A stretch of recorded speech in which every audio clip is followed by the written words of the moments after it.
Brothers శ్రావణ వేడుకలు అన్ని రకాల వస్త్రాలు శ్రావణంలో కూడా ఆషాఢం ధరలకే అమ్మకం.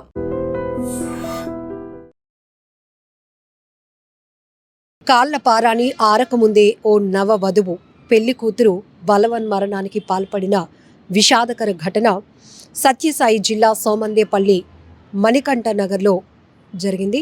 అయితే పెళ్ళయి కొన్ని గంటలు మాత్రమే అయింది. సాయంత్రం అందరూ చక్కగా ఎవరి ఏర్పాట్లు వాళ్ళు చేస్తున్నారు.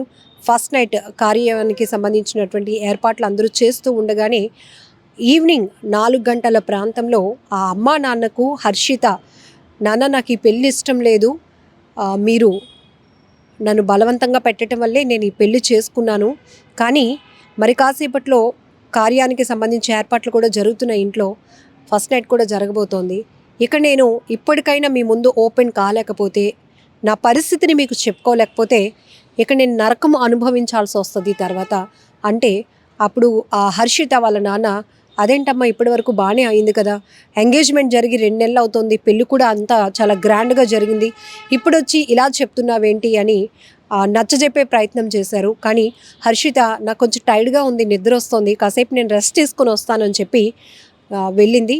అయితే ఎంతసేపటికి కూడా హర్షిత బయటకు రాకపోవడం వల్ల ఆ గదిలోనికి వెళ్ళి డోర్లు కొట్టి చూస్తే కనుక ఆమె పలకటం లేదు. ఆ డోర్లు విరక్కొట్టి లోపల చూసేటప్పటికి ఫ్యాన్కి ఉరి వేసుకొని తన కూతురు కనిపించింది అంటూ ఆ తండ్రి పోలీసులకు ఇచ్చినటువంటి కంప్లైంట్ని ఆధారంగా చేసుకుని సోమందేపల్లి పోలీసులు అయితే ఇన్వెస్టిగేషన్ మొదలుపెట్టారు. ఎస్ఐ గారు చెప్తున్నటువంటి డీటెయిల్స్ ప్రకారం కూడా ఆ ఫ్యాన్కి ఉరి వేసుకొని గదిలో ఉంది తన కూతురు, ఎంత పిలిచినా పలకలేదు, డోర్లు విరక్కొట్టి చూసేటప్పటికి ఆ పరిస్థితిలో కనిపించింది అంటూ తండ్రి ఇచ్చినటువంటి ఫిర్యాదుని ఆధారంగా చేసుకొని కేసునైతే ముందుకు తీసుకెళ్తున్నా. మొదట అసలు ఏంటి ఆ అమ్మాయి బలవన్మరణానికి పాల్పడడానికి కారణాలు ఏంటి అనే దానిపైన కూడా చాలా మిస్టరీగా కొనసాగింది ఈ కేసు డీటెయిల్కి సంబంధించి కూడా.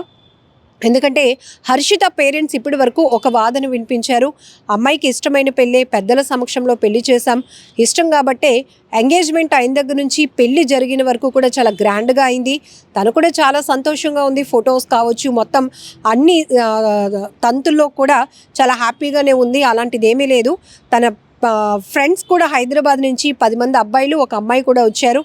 నిన్నటి వరకు కూడా అంటే ఆగస్టు 4వ తేదీన మ్యారేజ్ అయింది. ఆగస్టు 4వ తేదీన నైట్ ఫస్ట్ నైట్కి సంబంధించిన ఏర్పాట్లు కూడా జరుగుతున్నాయి. ఈ టైంలోనే 4 గంటల ప్రాంతంలో తండ్రికి ఈ విషయాన్ని చెప్పే ప్రయత్నం చేసింది. 6 గంటల వరకు కూడా ఒక తన ఫ్రెండ్ కూడా, స్నేహితురాలు కూడా ఇక్కడే ఉంది.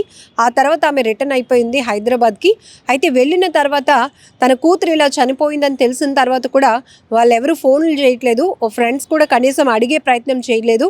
ఎందుకు ఇలా హర్షిత బలవన్మరణానికి పాల్పడిందనే విషయం తెలుసుకునే ప్రయత్నం చేయలేదు. కాబట్టి ఆ ఫ్రెండ్స్తో జరిగినటువంటి కాల్స్ కావచ్చు, కన్వర్జేషన్ పైనే మాకు డౌట్స్ ఉన్నాయంటూ మొదట హర్షిత తల్లిదండ్రులు చెప్పుకొచ్చారు. అయితే పోలీసులు తమదైన స్టైల్లో ఇన్వెస్టిగేషన్ మొదలుపెట్టిన తర్వాత ఈరోజు ఎస్ఐ రమేష్ గారు కూడా చెప్పినటువంటి వివరాల ప్రకారం పేరెంట్స్ ఇద్దరు కూడా వచ్చి, ఈ పెళ్ళి తన కూతురికి ఇష్టం లేదు, మేము సర్ది చెప్పి ఒప్పించడం వల్ల పెళ్ళికి ఒప్పుకున్నాను నాన్న, ఇక మరి కాసేపట్లో ఫస్ట్ నైట్కి సంబంధించి ఏర్పాట్లు జరుగుతున్నాయి కాబట్టి ఇక నేను దీన్ని సహించలేను, భరించలేను, ఇదంతా నా వల్ల కావటం లేదు అని చెప్పి ఆమె చెప్పినప్పుడు మేము నచ్చజెప్పాము. కానీ తను రెస్ట్ తీసుకుంటాను అని వెళ్ళింది, కానీ ఇలా గదిలో ఉరి వేసుకొని కనిపించింది అంటూ ఆ తండ్రి మొత్తం వివరించడం వల్ల పోలీసులు ఇప్పుడు అదే విషయాన్ని చెప్తున్నారు. అయితే తండ్రి ఈ రకమైన ఫిర్యాదు చేసినప్పటికీ కూడా ఇప్పుడు ఈ అమ్మాయి ఒక పెళ్లి కూతురు ఇంత పెళ్ళైన గంటల వ్యవధిలోనే కార్యానికి సంబంధించి ఏర్పాట్లు జరుగుతున్న టైంలోనే బలవన్మరణానికి పాల్పడడం వెనుక బలమైన కారణాలు ఇంకేమైనా ఉన్నాయా? సో దీనికి సంబంధించి లోతైన దర్యాప్తు కొనసాగించిన తర్వాత ఈ కేసుకు సంబంధించి పూర్తి డీటెయిల్స్ అయితే మీడియా ముఖంగా వెల్లడిస్తామని కూడా సోమందేపల్లి ఎస్ఐ గారు చెప్తున్నారు. సో ఇక్కడ మనం ఒకటే ఆలోచించాలి, బలవంతపు పెళ్ళిళ్ళు దీనివల్ల చాలా వరకు అటు అమ్మాయి కావచ్చు, అబ్బాయి కావచ్చు, బలవన్మరణాలకి పాల్పడుతున్నటువంటి పరిస్థితులు మనం చూస్తూనే ఉన్నాం. అలా అని తల్లి తండ్రికి పిల్లల భవిష్యత్తు ఏంటి, పిల్లల భవిష్యత్తు గురించి కానీ వాళ్ళ మంచి చెడ్ల గురించి ఆలోచించే రైట్స్ లేవా అంటే 100% ఉంటాయి.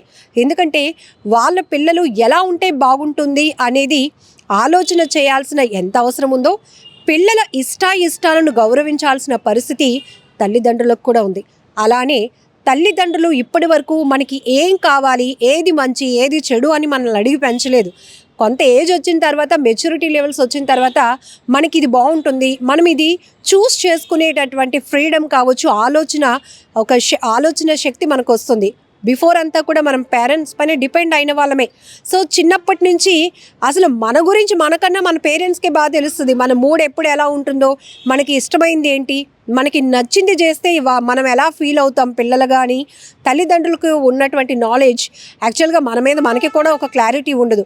ఇక్కడ 2 రకాల కోణాల్లో విశ్లేషణ. ఒకటి, పిల్లల పాయింట్ ఆఫ్ వ్యూలో ఆలోచన చేస్తే వాళ్ళు చేసింది రైట్, వాళ్ళు ఎంచుకునేదే కరెక్ట్ అనుకుంటారు. ఇక్కడ తల్లిదండ్రులు మేమేం చేసినా, మేమేం ఆలోచించిన పిల్లల కోసమే కదా, మా పిల్లల భవిష్యత్తు బాగుండాలనే ఒక మంచి ఆలోచన కావచ్చు, స్వార్థం కావచ్చు, అది మేము పెంచి పోషించినటువంటి పిల్లలు కాబట్టి వాళ్ళ ఫ్యూచర్ ఇలా అయితే బాగుంటుంది అని ఒక డెసిషన్ తీసుకునే రైట్ మాకు ఉంది అంటూ పేరెంట్స్ కూడా చెప్తారు. కానీ ఇలా ఎవరికి వాళ్ళు విడిపోయి వ్యక్తిగత ఆలోచనలకు వెళ్తే అనవసరంగా చాలా ప్రాణాలు బలైపోయిన పరిస్థితి. కానీ ఒక అండర్స్టాండింగ్కి రావాల్సినటువంటి అవసరం కూడా ఉంది. పిల్లల ఇష్టాలని గౌరవించాల్సిన బాధ్యత పేరెంట్స్కి ఉంది. పేరెంట్స్ మన కోసం ఏం చేస్తున్నారు, అది మన మంచి కోసమే అనే పాజిటివ్గా తీసుకోవాల్సినటువంటి ఆలోచన పిల్లలకి కూడా అవసరం ఉంది. ఎందుకంటే ఈ మధ్య మనం చూస్తున్నాం అనేక చోట్ల, ఇక్కడ మనం లవ్ మ్యారేజా, అరేంజ్డ్ మ్యారేజా అనే డిస్కషన్ కాదు, కానీ ఇక్కడ పెళ్ళైన కొన్ని గంటలకే కార్యానికి అన్ని ఏర్పాట్లు జరుగుతున్న టైంలో ఇల్లంతా సందడిగా ఉంది, పెళ్లి ఇల్లు ఎంత కలకలలాడాల్సినటువంటి పరిస్థితిలో ఒక్కసారిగా ఆ పెళ్లి కూతురు బలవన్మరణానికి పాల్పడింది అంటున్నట్టుగా ఎంత విషాదకరమైన ఘటన. దీన్ని ఇప్పుడు ప్రతి ఒక్కరూ చాలా పెయిన్ఫుల్గా తీసుకోవాల్సినటువంటి ఆలోచన కూడా ఉంది. ఎందుకంటే నిన్న కృష్ణా జిల్లాలో కూడా ఒక నవవధువు, తమ్ముడు సారీరా నేను ఇక్కడ నీకు రాఖీ కట్టలేనురా అంటూ ఆమె సూసైడ్ నోట్లో మెన్షన్ చేసింది. నేను చాలా హోప్స్ పెట్టుకొని వచ్చాను ఈ అత్త ఇంటికి, కానీ నా భర్త వేధిస్తున్నాడురా, నేను భరించలేకపోతున్నాను, అమ్మ నన్ను క్షమించండి, నాన్న నువ్వంటే నాకు చాలా ఇష్టం, నువ్వంటే నాకు ధైర్యం, నేను చాలా ప్రౌడ్గా ఉండేదాన్ని చదువు విషయంలో కావచ్చు, జాబ్ విషయంలో కూడా, నిన్ను చూసే నాన్న నాకు ఆ ధైర్యం వచ్చింది, కానీ ఇప్పుడు పెళ్ళయి వేరే ఇంటికి వెళ్ళిన తర్వాత నా ధైర్యాన్ని కోల్పోయాను, నా ఆత్మాభిమానాన్ని చంపుకోవాల్సిన పరిస్థితి వచ్చింది, నా ఆత్మగౌరవానికి అణువణువున తూట్లు పొడుస్తున్నాడు నా భర్త, నా ముందు వేరే అమ్మాయి గురించి పొగుడుతున్నాడు, నా ముందు వేరే అమ్మాయి పైన ఉన్న ఇష్టాన్ని వ్యక్తం చేస్తున్నాడు, నన్ను చదివించారు, నేను లెక్చరర్గా కూడా పనిచేస్తున్నాను, నేను పేపర్ కరెక్షన్స్ చేస్తున్నప్పుడు కూడా నాపై టార్చరే ఉంటుంది, కొడుతున్నాడు, మంచం గేసి కట్టి కొడుతున్నాడు, టైల్స్ పగిలిపోతున్నాయి, ఇక నేను భరించలేను, ఆడు కొట్టిన దెబ్బలకి నా తలంతా నొప్పిగా ఉంది, నేను భరించలేక ఇక తనువు చాలించాలనుకుంటున్నాను. ఆఖరిగా అమ్మకి, నాన్నకి, తమ్ముడికి కొన్ని మాటలు ఆమె చెప్తూ రాసినటువంటి సూసైడ్ నోట్, ఇది కూడా మీరు ఐ డ్రీమ్లో చూశారు. సో ఇన్ని ఘటనలు జరుగుతూ ఉన్నాయంటే ఈ ఆత్మహత్యలు ఎక్కడ ఆగుతాయి, అసలు దానికి కారణాలేంటి విశ్లేషించుకునే అంత టైం కూడా ఇవ్వకుండానే ఇప్పుడు కళ్ళ ముందు కనిపించినటువంటి వ్యక్తులు క్షణాల్లో క్షణికావేశంతో తీసుకుంటున్న నిర్ణయాల వల్ల ప్రాణాలు బలైపోతున్నటువంటి పరిస్థితి. ఆత్మహత్యలు, అందులోనూ నవవధువులు ఇలా ఆత్మహత్యలు చేసుకుంటున్నారంటే పెళ్లి వ్యవస్థ పైన కానీ, పెళ్ళి అనేటటువంటి ఆలోచనపై కానీ నేటి యువతకి మరి ఇంకా ఎలాంటి ఆలోచన ఉంటుందో, ఎలాంటి డైవర్షన్ ఉంటుందో కూడా మనం విశ్లేషించుకోవచ్చు. ఇటు ఒక్కటి అమ్మాయిల విషయం అనే కాదు, అబ్బాయిలు కూడా చాలా సున్నితమైన మనస్కులు ఉంటారు. సో అమ్మాయిల వల్ల హట్ అవుతూ వాళ్ళ ప్రాణాలు తీసుకోవటానికి కూడా చాలామంది అబ్బాయిలు వెనకాడుగు వేయట్లేదు. ఇటు అమ్మాయిలు అబ్బాయిలు 2 రకాలుగా కూడా ఎవరి తప్పు అని ఇక్కడ మనం వేలు పెట్టి వెతికి చూపించే ప్రయత్నం కన్నా ఈ ఆత్మహత్యలు ఎందుకు ఇంతగా పెరుగుతున్నాయి, దీనికి కారణం కొత్తగా పెళ్ళై ఇంకా ఒకరి జీవితంలో ఒకరు ఇంకా జస్ట్ ఎంటర్ అవుతున్నారు, కానీ పూర్తిగా ఒకరి గురించి ఒకరు తెలుసుకునే అంత టైము తీసుకోవట్లేదు, టైం కూడా ఇవ్వటం లేదు. ఇంతలోనే ఇక చాలు, ఇది మనకి నప్పదు, ఇది మనకి ముందుకు మనం వెళ్ళలేం, ఒక వ్యక్తిని ప్రేమించి ఇంకో వ్యక్తితో పెళ్లి జీవితాన్ని ఊహించుకోలేము అంటూ బలవన్మరణానికి పాల్పడుతుంటే ఆ కుటుంబాలు తమ వారిని కోల్పోయి, తమ బిడ్డల్ని కోల్పోయి, ఆ తల్లిదండ్రులు ఆ రోదన వర్ణనాతీతం అని చెప్పాలి, వారి కడుపు కోత తీర్చలేనిది. ఇక్కడ అన్ని రకాలుగా ఒక్కరు తీసుకునే క్షణికావేశమైన ఆలోచన పూర్తిగా అందరినీ కూడా చాలా ఇబ్బంది పెడుతుంది, చాలా లాస్, అది కుటుంబంలో చాలా లాస్. కాబట్టి ఈ ఘటనపై మీరేమంటారో కూడా కామెంట్ బాక్స్లో మెన్షన్ చేయండి. సోమందేపల్లి ఎస్ఐ గారు చెప్తున్నారు, పూర్తిగా ఈ కేసు ఇన్వెస్టిగేషన్ అయిన తర్వాత పూర్తి డీటెయిల్స్ ఇస్తాం.